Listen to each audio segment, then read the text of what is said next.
Vida no Campo, capítulo 3. Um apelo aos pais. Conservar os filhos longe da iniquidade. Nenhuma vantagem temporal tente os pais a negligenciar o preparo dos filhos. Sempre que possível, é dever dos pais fazer casa no campo para os filhos. As crianças e os jovens devem ser cuidadosamente guardados. Devem ser conservados, afastados dos focos da iniquidade que se encontram em nossas cidades. Sejam rodeados pela influência de um lar verdadeiramente cristão, um lar onde Cristo habita. Antes que sobrevenha o dilúvio do açoite. Antes que passe o dilúvio do açoite sobre os habitantes da terra, o Senhor chama todos quantos são deveras israelitas a que se preparem para esse acontecimento. Ele envia aos pais o grito de advertência: recolhei vossos filhos em vossa própria casa. Afastai-vos dos que desrespeitam os mandamentos de Deus, que ensinam e praticam o mal. Saí o mais depressa possível das grandes cidades. Estabelecei escolas paroquiais. Dai a vossos filhos a palavra de Deus como fundamento de toda a sua educação. Pelo Senhor me é ordenado que advirta nosso povo de que não corra em massa para as cidades para arranjar um lar para suas famílias. Aos pais e às mães é-me ordenado dizer: não deixeis de transmitir aos vossos filhos vosso sistema de vida. A salvação dos filhos ou o conforto. Não mais sejam os filhos expostos às tentações das cidades maduras para a destruição. O Senhor tem nos enviado advertência e conselho para que saiamos das cidades. Então não façamos mais investimentos nas cidades. Pais e mães, como apreciais a alma de vossos filhos? Estais preparando os membros de vossas famílias para a transladação para as cortes celestiais? Vós os estáis preparando para se tornarem membros da família real, filhos do Rei Celestial? Que aproveita ao homem ganhar o mundo inteiro se perder a sua alma? Como se compararão a facilidade, o conforto e a conveniência com o valor da alma de vossos filhos? Lugares retirados, onde obter as qualidades cristãs. Não há uma família em 100 que se tenha beneficiado física, mental ou espiritualmente por residir na cidade. Fé, amor, esperança, felicidade podem ser muito melhor alcançados em lugares afastados, onde haja campos, montanhas e árvores. Tirai vossos filhos do cenário e sons da cidade, para longe do ruído de veículos, e sua mente se tornará mais saudável. Será mais fácil levar-lhes ao coração a verdade da palavra de Deus. Enviai os filhos para as escolas situadas na cidade, onde todo aspecto de tentações está à espera para atraí-los e desmoralizá-los, e a tarefa de edificar o caráter será 10 vezes mais árdua para os pais e os filhos. O refúgio de lugares no campo. Compreendam os pais que o preparo dos filhos é uma obra importante na salvação de almas.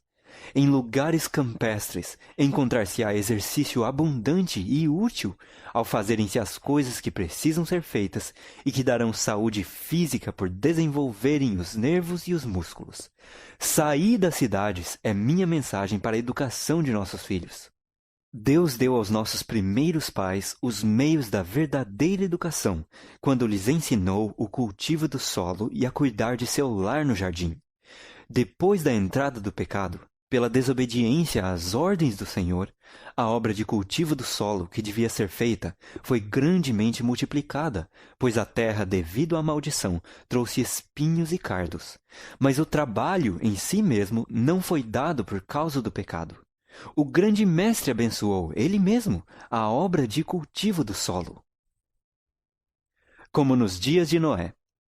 É propósito de Satanás atrair os homens e mulheres para as cidades, e para alcançar seu objetivo, inventa toda sorte de novidades e divertimentos, toda espécie de provocação. E as cidades da terra hoje vão se tornando como as cidades de antes do dilúvio. Devemos ter contínua preocupação ao vermos o cumprimento das palavras de Cristo. E como foi nos dias de Noé, assim será também a vinda do Filho do Homem. Mateus 24:37. Nos dias anteriores ao dilúvio, inventou-se toda sorte de divertimentos para levar homens e mulheres à negligência e ao pecado. Hoje, Satanás está trabalhando com intensidade para que as mesmas condições más prevaleçam, e a terra está se tornando corrompida.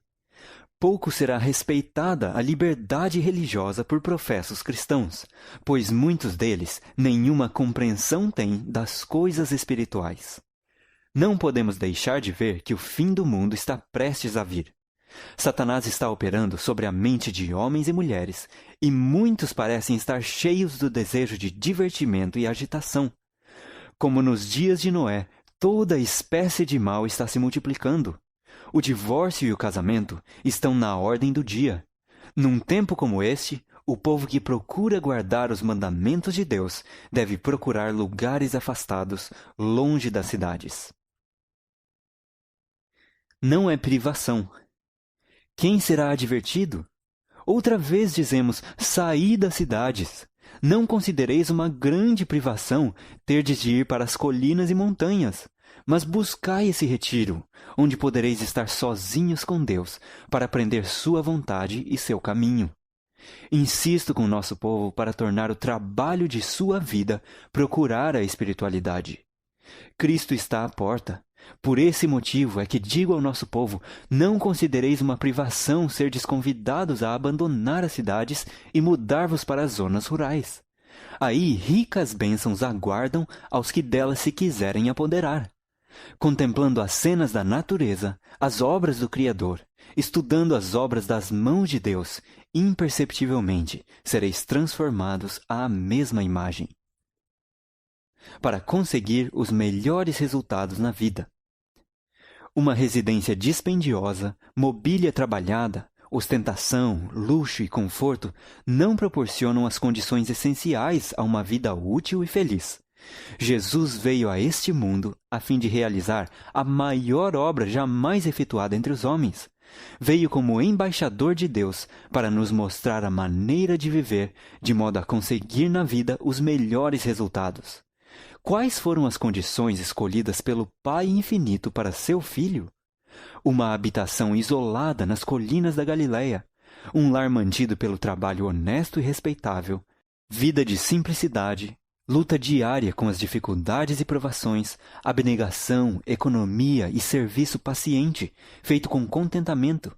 A hora de estudo ao pé de sua mãe, com o rolo aberto das Escrituras, a serenidade da alvorada ou o crepúsculo no verdor do vale, o sagrado ministério da natureza, o estudo da criação e da providência, a comunhão da alma com Deus, tais foram as condições e oportunidades dos primeiros anos de vida de Jesus. A herança campestre de homens nobres. O mesmo acontece com a maioria dos melhores e mais nobres homens de todos os séculos. Lede a história de Abraão, Jacó, José, Moisés, Davi e Eliseu. Estudai a vida dos homens de épocas posteriores, que mais honrosamente ocuparam posições de confiança e responsabilidade, homens cuja influência foi mais eficaz no reerguimento do mundo. Quantos deles não foram criados num lar campestre? Pouco conheciam de luxo. Não gastaram o tempo da juventude em diversões. Muitos deles foram obrigados a lutar com a pobreza e privações. Aprenderam primeiramente a trabalhar, e sua vida ativa ao ar livre deu-lhes elasticidade e vigor a todas as faculdades. Forçados a contar unicamente com os próprios recursos, aprenderam a combater as dificuldades, a vencer os obstáculos e adquirirem ânimo e perseverança. Abrigados, por assim dizer, das más companhias, satisfaziam-se com os prazeres naturais, com uma camaradagem sã. Eram simples nos gostos e de hábitos moderados. Regiam-se por princípios e cresciam puros, robustos e leais. Ao terem que dedicar-se a um meio de vida, levavam para esse trabalho vigor físico e mental, boa disposição de espírito, capacidade de conceber e executar planos e firmeza para resistir ao mal, o que os tornava no mundo uma força positiva para o bem. Melhor do que a riqueza. A melhor de todas as heranças que podeis legar a vossos filhos é o dom de um corpo sadio, mente sã e caráter nobre. Os que compreendem o que constitui o verdadeiro êxito da vida serão sábios em boa hora. Ao escolherem um lar, terão em vista os bens mais preciosos da vida. Em vez de morar onde só se podem ver as obras dos homens, onde o que se vê e ouve frequentemente sugere pensamentos maus, onde a balbúrdia e a confusão produzem fadiga e desassossego, ide para um lugar onde possais contemplar as obras de Deus. Buscai tranquilidade de espírito na beleza, quietude e paz da natureza. Descanse o olhar nos campos verdejantes, nos bosques e colinas. Erguei os olhos ao céu azul, não obscurecido pelo pó e fumaça das cidades, e aspirai o ar celeste e revigorador. Ide para um lugar onde, separados das diversões e extravagâncias da vida da cidade, possais ser companheiros para vossos filhos, ensinando-os a conhecer a Deus mediante suas obras e preparando-os para uma vida íntegra e útil. Benefícios da vida ativa ao ar livre. Seria bom para vós pordes de lado os cuidados que vos deixam perplexos e procurardes um retiro no campo, onde não há uma influência tão forte para corromper a moral dos jovens. Verdade é que nunca estaríeis inteiramente livre dos aborrecimentos e embaraçadores cuidados do campo, mas ali evitaríeis muitos males e fecharíeis a porta a um dilúvio de tentações que ameaçam dominar a mente de vossos filhos. Eles precisam de ocupação e variação.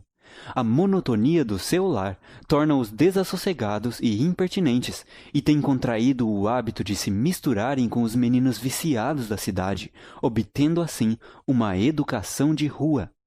Morar no campo ser-lhes-ia muito benéfico. A vida ativa ao ar livre desenvolveria tanto a saúde da mente como a do corpo. Eles deveriam ter um jardim para cultivar, onde pudessem encontrar entretenimento e ocupação útil. O arranjo de plantas e flores contribui para o desenvolvimento do gosto e do juízo, ao mesmo tempo que a familiarização com as úteis e belas criações divinas exerce sobre a mente uma influência aperfeiçoadora e enobrecedora, dirigindo-a para o Autor e Senhor de tudo.